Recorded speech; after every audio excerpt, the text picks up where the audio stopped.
Dengan saya operator yang belum sempat tidur sekaligus sebagai admin dari kurikulumkita.com. Oke, kali ini kita dengan aplikasi baru ya. Aplikasi ini berdasarkan permintaan adik-adik TI, tugas akhir TI, yang judul skripsinya adalah aplikasi sistem pakar deteksi penyakit malaria pada balita dengan metode penerapannya yaitu metode forward chaining.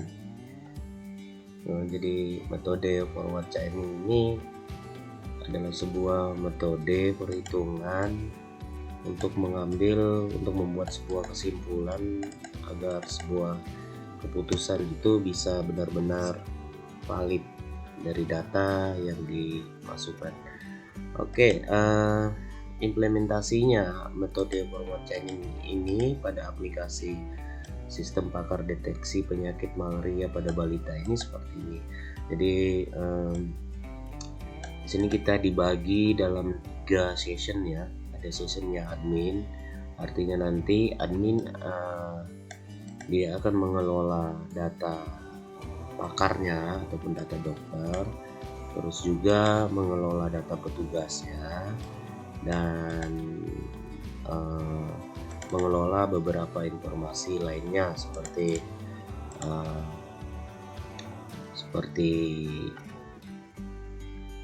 hasil perawatan, terus hasil diagnosa sampai kepada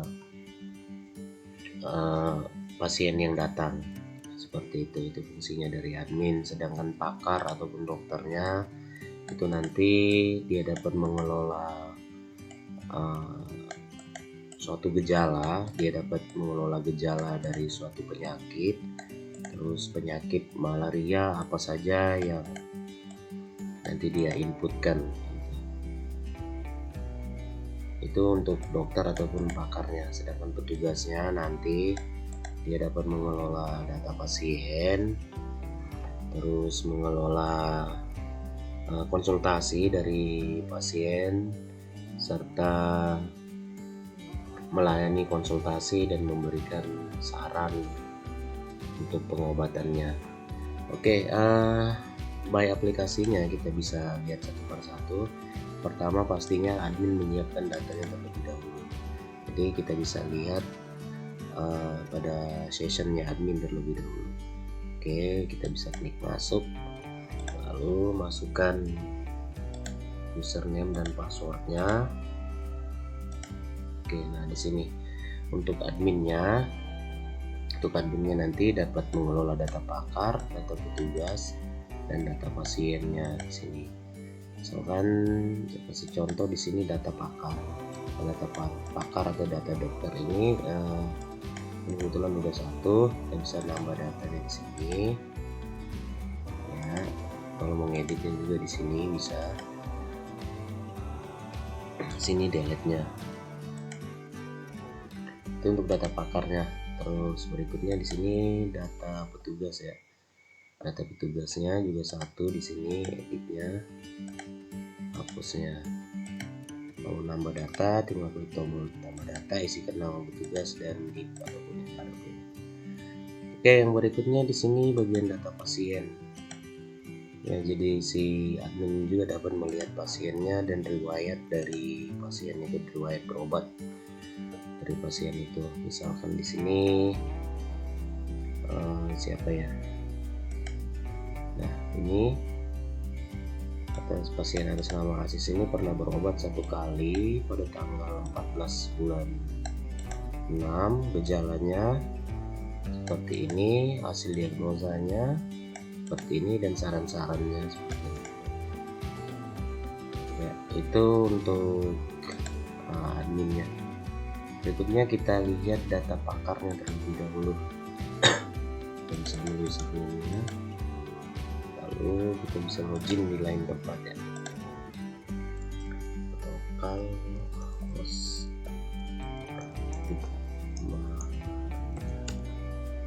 ya, seperti ini. lalu kita bisa login ke dokter ataupun pakar. Ya, untuk aplikasinya itu nanti karena CSS-nya ini butuh jaringan, jadi harus dikoneksikan dulu ke jaringan agar tampilannya itu sesuai dengan desainnya.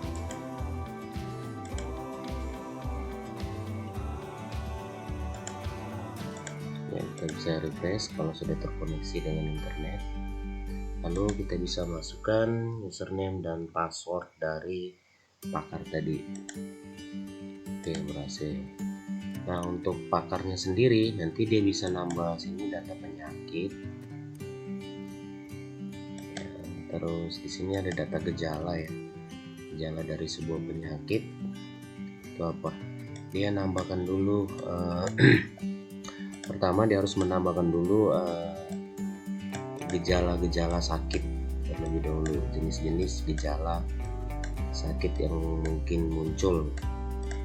Di sini ada 9 gejala ya, mulai dari demam tinggi disertai menggigil, sakit kepala, mual dan muntah, kejang, nafas cepat, gangguan kesadaran, kurang nafsu makan, gangguan pernapasan, sulit tidur.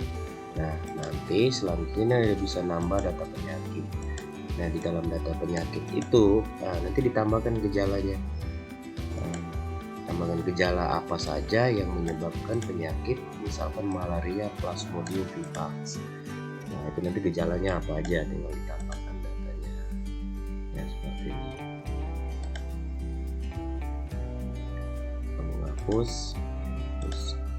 Oke, untuk gejala dan penyakitnya itu karena sudah ditambahkan. Selanjutnya di sini data pasien ya.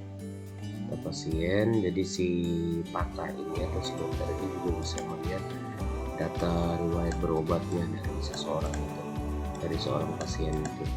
Misalkan di sini tadi contohnya pasien atas nama Asis, ID registrasinya 24, tanggal konsultasinya tanggal 14 bulan 6, gejalanya ini, hasil diagnosanya Plasmodium oval, terus saran-sarannya seperti ini. Oke, itu dari sessionnya data dokter ya. Sekarang kita lanjut ke petugas tempat konsultasi ya. Oke, kita lihat username-nya petugas. Kita bisa login di sessionnya petugas ya. Oke, di sini untuk petugasnya pertama di sini ada pasien dan ada registrasi berobat. Oke, ini daftar pasiennya. Nanti untuk melakukan langkah pertamanya, ketika pasien datang dia masuk ke halaman registrasi berobat, itu dicarikan namanya nih. Misalkan Mikel. Nah, Mikel ini kalau datanya kebetulan belum ada, maka dia harus tambahkan ke data pasien dulu. Nah, ini kan tidak ada, kosong. Maka dia harus menambahkan si Mikel ini ke data pasien, lalu tambah data. Namanya siapa, diisi seperti itu. Nah, kalau misalkan yang sudah ada, misalkan ya, sini dari nama yang kita input muncul ada 3. Ini kita selanjutnya untuk petugasnya untuk melakukan konsultasinya, nanti bisa klik cek sini di tombol cek. Nah, kita bisa klik tombol cek, lalu ditanyakan ke pasiennya kira-kira gejala yang sedang dialami itu apa.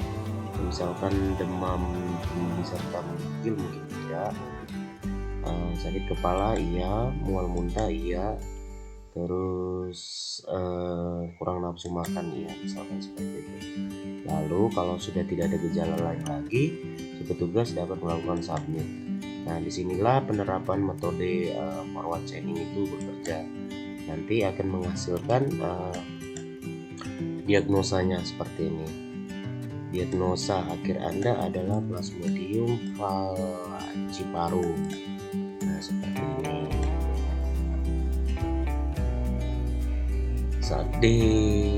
Saat submit tadi penerapan metodenya sudah mulai bekerja, sehingga dapat hasil konsultasinya, diagnosa akhirnya, pengambilan keputusannya itu nanti dia masuk di Plasmodium falciparum. Nah, selanjutnya petugas ini dapat mengisikan saran apa saja yang diberikan kepada pasien ini agar dapat mengurangi rasa sakit yang dia derita, lalu mengakhiri sesi konsultasi kalau sudah berakhir. Nanti dia masuk di riwayat. Nah, seperti itu. Oke, jadi saya rasa untuk penerapan metode pada aplikasi sistem pakar deteksi penyakit malaria pada balita ini, saya rasa ya demikian.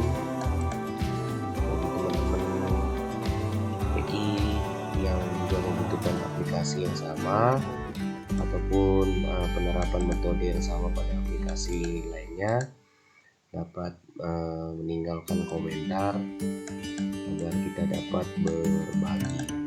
Oke, demikian dari saya, admin kita.com. Demikian, wassalamualaikum warahmatullahi wabarakatuh.